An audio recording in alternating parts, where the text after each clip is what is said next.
सुल्तान हो किया के खतिया कबारी अरे पानी खाती पानी जे जैसे चाहे वैसे अरे नीले माता रानी। मैं आप सबसे रिक्वेस्ट कर रहा हूँ कि जो माता हमारी बेटी हमारी बैठी प्लीज आप सब उनके लिए कम से कम थोड़ा सा सहूलियत दे दीजिए और उनको फ्रीडम दे दीजिए ताकि वो सुकून से अपने बेटा अपने भाई अपने भतीजा को देख सकें। प्लीज आइए हमारे ही घर की माँ बहन बेटी है इनको थोड़ा सा सहूलियत दे दो भाई।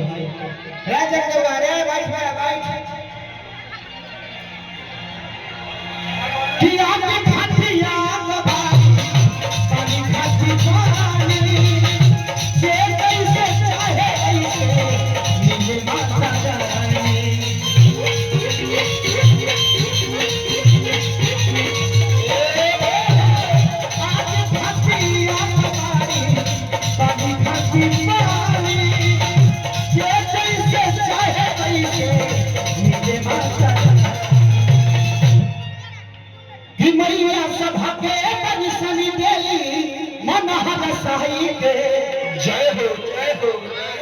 प्रेम से बड़ी सच्चा दरबारी की ये जब हो सुभान लागे कि ये जब हो सुभान लागे दुर्गा माई के जगदम्बा मैया थोड़ी पाना बोले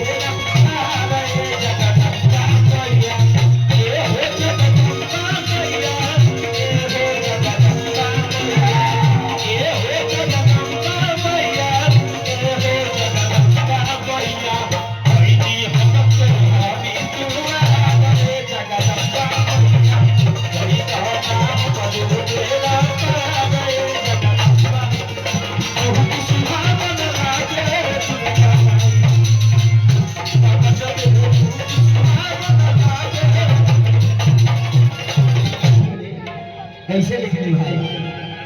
कि जब से बैठली मैया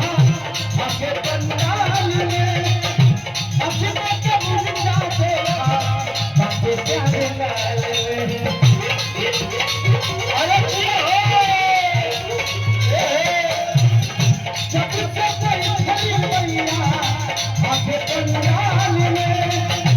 अपने जब उठा देखा बातें प्यारे खेसरिया सब कुछ पवस देवी भजन लगाई के खेसरिया सब कुछ पवस देवी भजन लगाई के ये जब सुभान लागे कि जब सुभान लागे कि जब सुभान लागे